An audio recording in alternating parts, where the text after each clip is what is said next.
Last week we closed on the Brock Lane property, Saratoga Oaks and Saratoga Villages. I expect construction to start there any day now. I did speak with Ingalls Corporation last week, and while they didn't give me the news I wanted to hear, they also gave me some encouraging news. Obviously the economy, state of the economy has been pretty rough, particularly in finding contractors, and the numbers that come in from the contractors that you do find are astronomically high. Ingalls normally builds 4 stores a year. They built 1 in the last 2 years due to the construction prices, stuff like that. But I did talk to their executive directors and their board of trustees, and they're all firmly committed to coming to Williamston. They just, it's a little bit slower than what we'd anticipated originally. In the meantime, we are using that facility though for training and other things, the old Ingalls and, old Winn-Dixie and Ace Hardware. We're talking about Saratoga Oaks and Saratoga Villages on Brock Lane. That'll be 2 different price points, basically the same general area that the town owns, or owned that property. That was the old Milliken property that's along Brock Lane. That's about 60 homes, 30 in Saratoga Oaks, 30 in Saratoga Villages. Very nice high-end area that'll have walking trails throughout, curb and gutter. It'll be the first subdivision in Williamston in a long time that we've had curb and gutter and that type of stuff. So we're very excited about that. Again, that's going to be right along the trail. They actually will have a trailhead built into that subdivision, so you'll be able to park there. It's open to the public. There'll be about 20, 25 parking places there that you can get out and walk the trails or walk to the park or even to the school, before long along that trail system. So that's Saratoga Oaks, Saratoga Villages. We also have about a 35 home development on Minor Street that's happening now there at the 4-way stop by Palmetto Middle School. And then we also have about 90 homes slated to go in on Mahaffey. That's Mahaffey and First Street, that total property there that the city owns. We've talked with our citizens. We know what they've asked for, what they want, and a lot of times in order to support a business like what they want, it requires that additional population that's required. We want to grow, but we also want to grow very smart. Particularly with town-owned properties that we own, we're going above and beyond what national code calls for, or even what our local zoning requires. We're going above and beyond, for example, the trails and stuff like that on that property. So you look at things like sewer, for example. We're ready to treat 1 million gallons a day to go through our sewer plant, and right now we run about 350 to sometimes 500,000 gallons a day. It costs about the same amount to treat whether you're doing 500,000 gallons or 1 million gallons a day. Well, obviously that additional revenue will help shore up sewer because our sewer, we run in the red every single year, so we'd like to see that get in the black pretty soon. Basically, water ends up shoring sewer quite frequently in our budget cycle. So in addition to that, you look at the the water side of it. We pay Anderson Regional X amount for X amount of gallons whether we use it or not. So any additional coming in is, you say free money, it's not really free money, it's desperately needed money to help keep our water and sewer intact without having to raise rates. There's some things I can't talk about right now that'll be coming up in our work session. We'll be discussing executive session this week, and then Monday at our council meeting. Stay tuned. We've got some pretty decent announcements to be made there, hopefully, if we can get some contractual details worked out. I will drop you a hint and tell you that it involves the old water treatment plant, as well as the pump house across from it, and will also involve the historic depot here in Williamston. So collectively, I'll give you a hint. Collectively, that area will be known, if everything passes, will be collectively called Big Creek Station. The idea is to take that property that currently is a liability for the city and turn it into an asset. And one of the big things that I think is important is that they create that as a destination. And so I think that's one of the things Williamston lacks, is the ability to be a destination. We've got a beautiful park, we've got a lot of amenities, but if you live in Simpsonville or you live in Fountain Inn or Travelers Rest or something, there's no reason to wake your wife and kids up on Saturday morning and say, hey, let's go spend the day in Williamston. So we hope to be able to facilitate that and generate an area that will be regional, will be a draw to Williamston. What are some of the challenges of your upcoming budget? What are y'all looking at for the year here? Everything's going up as far as commodities. Anything we have to purchase, whether it be water, prime example is water. Anderson Regional has went up, I think collectively 8 times that the town of Williamston has just absorbed that. We have totaling about 20%, pretty close to 20%. That's devastating to a budget, and we have not went up. We've chosen not to. This year we may have to look at increasing rates just to be able to accommodate for some of that growth, or some of that growth in the budget. So you've got that. You've got, we're capped by Act 388 as far as what we can do, so our hands are tied. Even if we wanted increased taxes, the maximum amount, I think last year would have generated a whopping $20,000 in the overall budget, so it's not really worth the political fallout to even consider it. So everything's going up, but we've remained steady, and some of the ways we've dealt with that issue is just to simply tighten our belts and do like everybody else who now has to pay $3 or $4 for a dozen eggs, and $3 or $4 for a loaf of bread. We've had to buckle our belts just like everybody else has. We don't anticipate any major budget cuts as far as personnel or anything like that. We're operating pretty well bare bones, the same as we've been doing since I've been mayor. No major things in the budget that I foresee.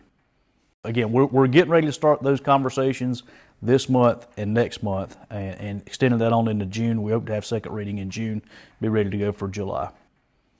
I noticed Bojangles was almost done. Bojangles almost done. Any other new business? It's almost bow time in Williamston. Any other new businesses opening up? I will tell you that the town of Williamston has purchased the old Main Street Motors property, as well as the property behind Main Street. I refer to that commonly as the Boyd property. It's a red steel building behind Main Street Motors, and our objective is to clean that area up, make it a nice green space that may be marketable, either immediately marketable or in the future marketable. But in the meantime, we want to clean that area up. Salvage yards are no longer allowed in the town of Williamston per zoning. However, when that business originally started, salvage yard was not a problem. But obviously, anytime you have a salvage yard, or just that nature of that type business, it's going to be unsightly. And so that's one of the first things you see as you're coming into town on SC20 is that salvage yard. So we spent quite a bit of money in trying to get that cleaned up. And without giving any details, the new project that you're going to announce soon, is it anticipated to begin work on it pretty quickly, or? I believe contractually it will be 12 months. That'll be up to council to decide, but we'd expect break ground and start seeing some fruits of that labor to come to fruition within 12 months. And there's some low-lying fruit there too that'll come pretty quickly, and then there's some other things that'll take a little bit longer due to more in-depth construction. We're part of the Regional Planning Commission. Right now we're part of GPATS, and I think West Pelzer is part of GPATS as well, and that's one of the things that the trail will connect in the plan over down Depot and connect basically the Tri-City area, Williamston, Pelzer, and West Pelzer together along and continue on the Saluda River. There's been some talk and discussion about taking us out of GPATS, possibly putting us in ANATS, which is another regional transportation. There may be more funding there, and then there's even talk about removing us out of both and going directly with the COG. So we'll see. Again, that's probably a 5 or 10 year plan as opposed to our local trails. And again, we expect to start construction this summer on the phase 2 of our trail system that'll continue out through crossover Williams Street, past Veterans Park, and continue down along the creek bank over toward Mill Street and the new Saratoga Villages. That has been funded. That's an ARC grant. It's a 50-50 match. It's about $600,000 worth of project. So the town will come up with $300,000 out of hospitality tax, and then the remaining $300,000 will come from ACOG, or Appalachian Regional Council. The city does not have a paving budget per se. We never have had a paving budget. That was typically handled by the county back years ago, and then long about, I guess in the early 2000s, the General Assembly stated if you have X amount of population, you're responsible for those roads. Well, we've got no means of collecting the gas tax. The state handles that, and they divvy those monies out to the County C Funds Committee. So the process by which, if we identify a road that needs paving, and we believe we've identified quite a few, we pass by resolution of council. These are the roads we're requesting to get paved. We submit that to the County C Funds Committee. And for lack of a better word, we say, pretty please, could you please help us? And they don't have an unlimited supply of money either. But what we found this being more troubling is the lack of available contractors to complete the projects. We were pushed to the back burner the past couple of years with C Funds Committee, and this year, I guess as you would consider it our turn, we're a little over $1 million in funding that's been allocated directly to the town of Williamston to pave roads. Now keep in mind, in the town of Williamston, you got state roads and you got city roads. A good portion like Main Street, Hamilton, Palmetto Road, William Street, Mill Street, those are all state roads. Minor Street, so identifying what are state roads is very important. And if there's a pothole or something on state roads crews are pretty good about coming and fixing those potholes, and we stay on the top of them as well. The problem is, with that over $1 million of funding, we also, the County C Funds Committee requires a 10% match. That's $100,000 of money that's unbudgeted that we got to come up with it somewhere. But I've told our council, and our council agrees that when we have an opportunity like that that presents itself to really make a positive difference, if we got to dip in the reserves for $100,000, let's do it, and let's make a drastic improvement. The problem is there's not an available contractor, so we're told it'll be the end of 2025 before we start seeing construction on those roads that have been approved. So that's a long time to wait, but we'll keep throwing cold patch in it and doing what we can to make them drivable. Recreation programs are booming. Williamston always has fantastic recreation programs. We made a lot of field improvements this year, particularly with baseball field. We brought in new field dirt from the lower part of the state. Doesn't have a lot of rocks in it. So some really good quality dirt. We put in covered dugouts this year thanks to a PARD grant.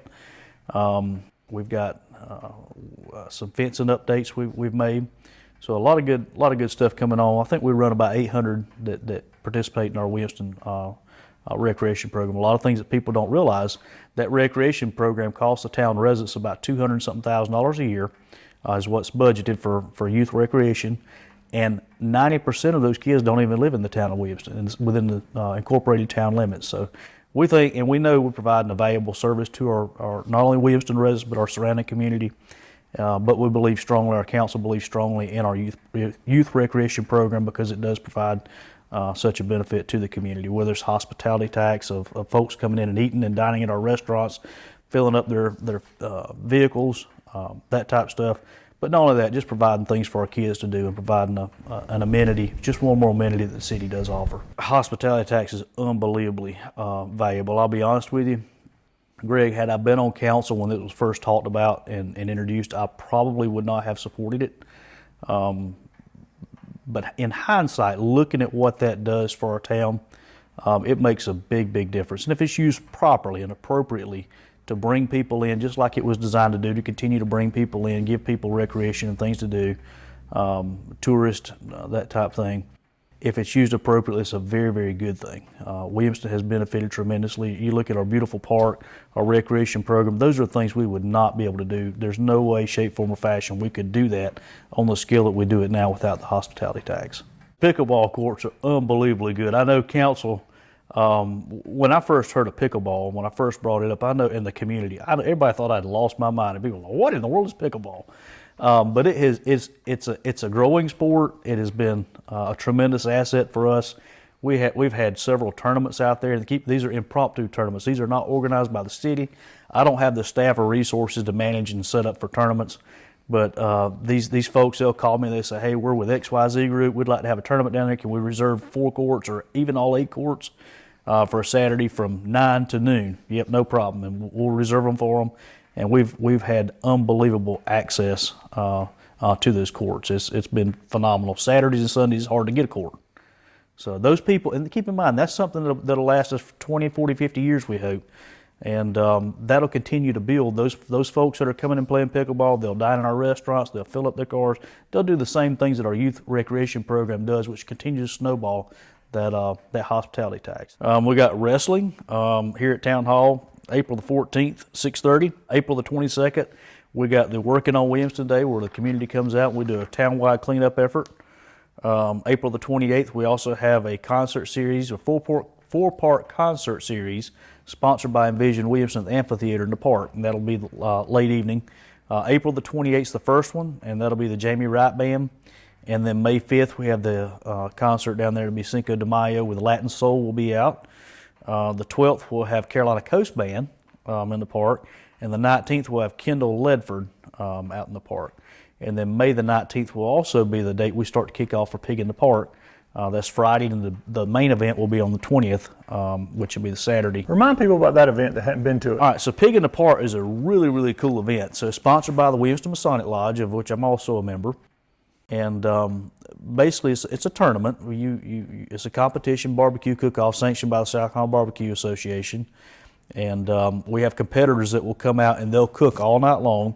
and they'll do their presentation for barbecue about 10 o'clock in the morning. At 11 o'clock, basically you come in, you buy a wristband, sample wristband, and I expect the price to be $10 this year. It may go up a little bit just due to the cost of everything that's associated with it, but you buy that wristband, and then you can go out and you can sample as much as you want to eat of the different competitors' barbecue. And I think they may even have a Taster's Choice this year award, so you'll get to vote for whichever one you think is the best barbecue.